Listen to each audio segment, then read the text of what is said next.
Morning. Good morning ma'am. आज आप board पे देख रहे हो, कुछ आपके लिए नया है, ठीक है। ऊपर लिखा मैंने संस्कृत वर्णमाला। क्या है? संस्कृत वर्णमाला। आज हम जैसे आपने हिंदी के सीखे हैं, ऐसे ही संस्कृत एक भाषा है, तो उसकी वर्णमाला हम सीखेंगे, ठीक है। जैसे हिंदी के इसमें सेम है, कुछ भी अलग नहीं है, थोड़ा सा अलग होएगा, वो आपको आज मैं बता दूंगी। ओके, तो सबका ध्यान बोर्ड पे होना चाहिए। संस्कृत वर्णमाला में जो नीचे लिखा है क्या? वर्णा। वर्णा। जो पीछे दो बिंदी हैं, इनको विसर्ग बोलते हैं, तो थोड़ा सा जोर लगा के वर्णा वर्णा ऐसे बोलना आपने, ठीक है। इसके दो पार्ट होते हैं, एक होते हैं सब्रा, दूसरा होता है व्यंजनानी। हिंदी में आपने किए स्वर और व्यंजन। क्या किए हैं? सेम वही है, सब्रा और व्यंजनानी। अब स्वर को हम करते हैं पहले। सब्रा, ये 1 2 3 4 कितने हैं? 4। लेकिन अभी हम सिर्फ 3 करेंगे जो संस्कृत में है। ये पीछे वाला मैंने लिखा, इसको अभी आपने नहीं देखना है। तो सबसे पहले देखो, हरिश्वा। नीचे जो है ये दी, हरिश्वा। दीर्घा। संयुक्ता। पीछे जोर से ऐसे झटके के साथ बोलना है, जैसे कोई चीज झटके से झुकती नहीं, ऐसे बोलो। हरिश्वा। दीर्घा। संयुक्ता। तो अभी देखो हरिश्वा क्या होते हैं। हिंदी में आपने ए आ ई ऊ ये पढ़े हैं। आपने देखे जो छोटे हैं, हरिषभ शब्द होते हैं जो छोटे हैं। कौन से हैं? छोटे हैं। तो ई में आप देखोगे छोटी ई है, ये बड़ी ई नहीं है। कौन सी है ये? उसके बाद ऊ भी कौन सा है? कौन सा है? री। ये है लरी। क्या ये? तो अब आप देखोगे ये कुछ आपको नया मिला है ना। संस्कृत में ये भी एक स्वर है, ओके। ये हिंदी में नहीं होता है, लरी। अभी आप इनको जब आपने देखा, ये सारे के सारे छोटे हैं, इसलिए इनको क्या बोला? हरिश्वा। हरिश्वा में कितने? ई ऊ री। इन लोगों कितने हो गए हैं? 5।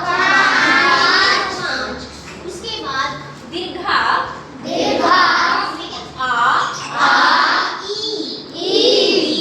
जोर से बोलना, बड़ी को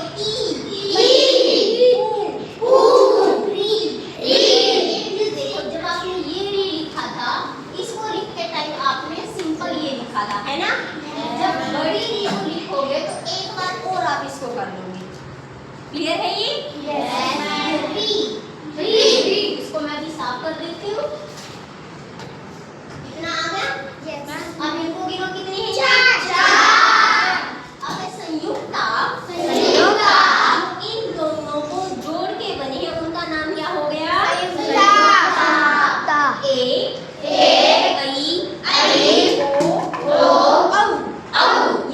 हैं? 4। तो ये लिख दिए मैंने 4। अब इनको गिनो, कितने होंगे? 5 और 4 9 और 4 13। तो जो संस्कृत है उसमें कितने स्वर हैं? 13। कितने स्वर हैं? 13। ये पीछे वाला है अयोग बाहो। इसको अभी नहीं देखना, ये वाले संस्कृत में यूज तो होंगे, लेकिन इसको संस्कृत में स्वर के अंदर काउंट नहीं करेंगे। तो टोटल कितने स्वर हैं? 13। अभी आगे आपने देखी है, ये कैसे लेकर के वही वर्णमाला है जो आपने हिंदी में की, लेकिन इसमें छोटा सा कुछ अलग देख रहे हो। क्या है अलग? क्या है? ये पूरा के नहीं है, क्या है? जिसके नीचे ये लग गई छोटी सी लाइन, वो क्या है?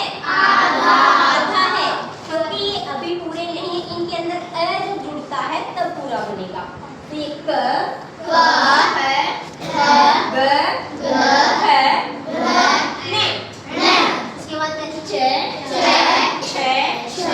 जे, छ, ये, त, थ,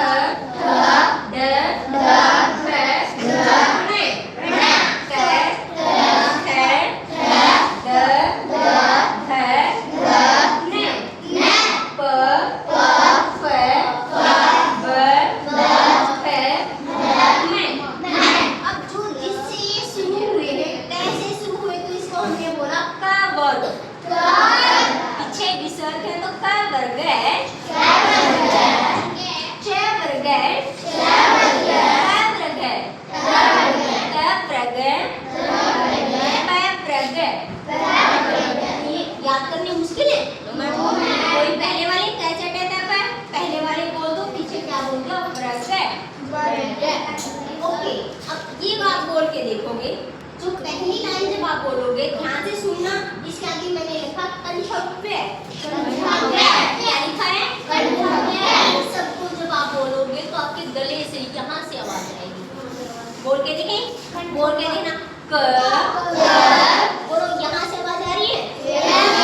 अपनी खुद को देखना। ख ग अब बताओ, गले से आवाज आई? इसको क्या बोला? कंठव्य। बैठो बेटा। उसके बाद दूसरा देखेंगे च। इसको आप जब देखोगे तो नीचे जो अपनी जीभ है, नीचे की साइड आवाज आएगी। जीभ नीचे की साइड बोलो। च अपनी जीभ देखो, कान च छ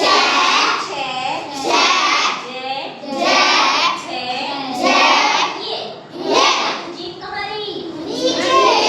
देख रहे थे? ओके, इसलिए इसको बोल दिया तालव्य। क्या बोला इसको? अब देखते हैं आगे वाला। जो ये वाली लाइन बोलेंगे तो अपनी जीभ ऊपर, जो अपना मुंह है, मुंह में देखना ऊपर की साइड। बोलो टे। जीभ कहाँ लगी? लास्ट पेज बेटा। टे बोल के देखो। जीभ कहाँ लग रही है? टे टे गे टे।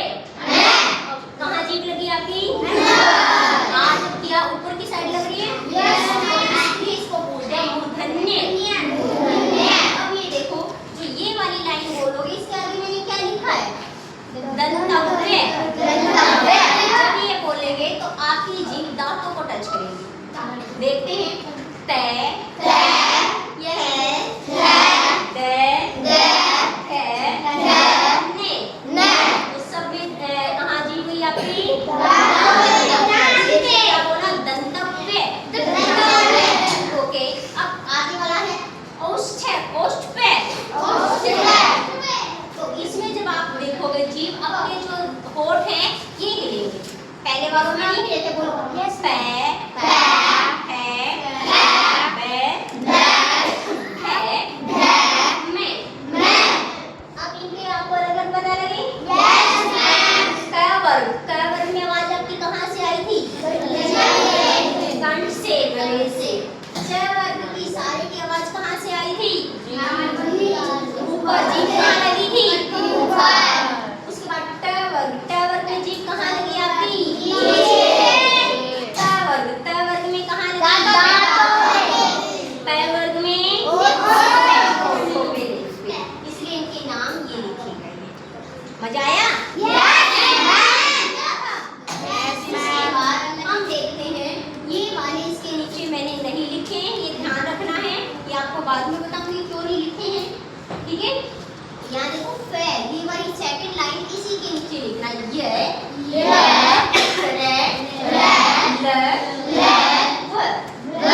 इसका नाम दिया मैंने अंतःस्थानी। क्या नाम है? इनको नाम क्यों दिया? क्योंकि ये जो स्वर है और व्यंजन है, दोनों के बीच में ये स्वर अपने ये थे और व्यंजन है, इन दोनों के बीच की आवाज आएगी। दोनों के कहाँ की आएगी? थोड़ी सी इनकी, थोड़ी सी इसकी, इसलिए इसको बोला अंतःस्थानी। ये रे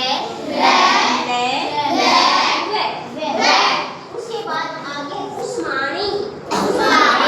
क्या है ये? अब उष्म आपने ईवीएस के इसमें लेसन में पढ़ा था। उष्म होता है गरम। उष्म क्या होता है? अब जब ये वाली लाइन बोलोगे तो गरम हवाओं से निकलेगी। बोल के देखें। शे से निकली हवा।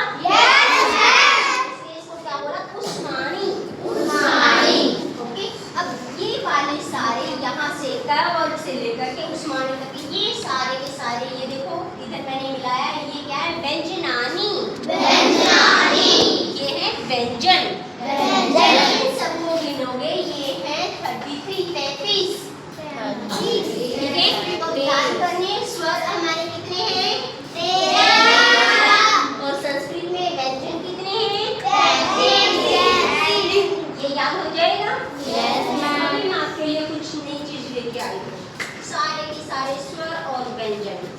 रेडी? ये क्या है? तो एक एक को भी दे देती हूँ। देखो, पकड़ो बेटा, पकड़ते जाओ। इसको सीधे इस साइड से पकड़ो। सारे इनको फाड़ना नहीं है, ठीक है?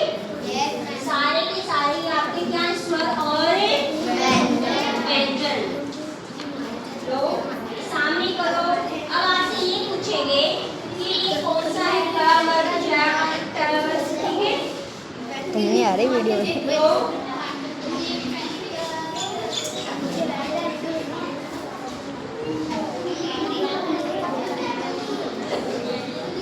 तो बेटा पकड़ते जाओ। सामने लो,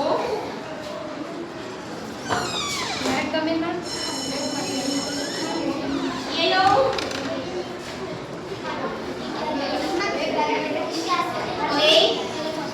ये लो बेटा। सामने देखो।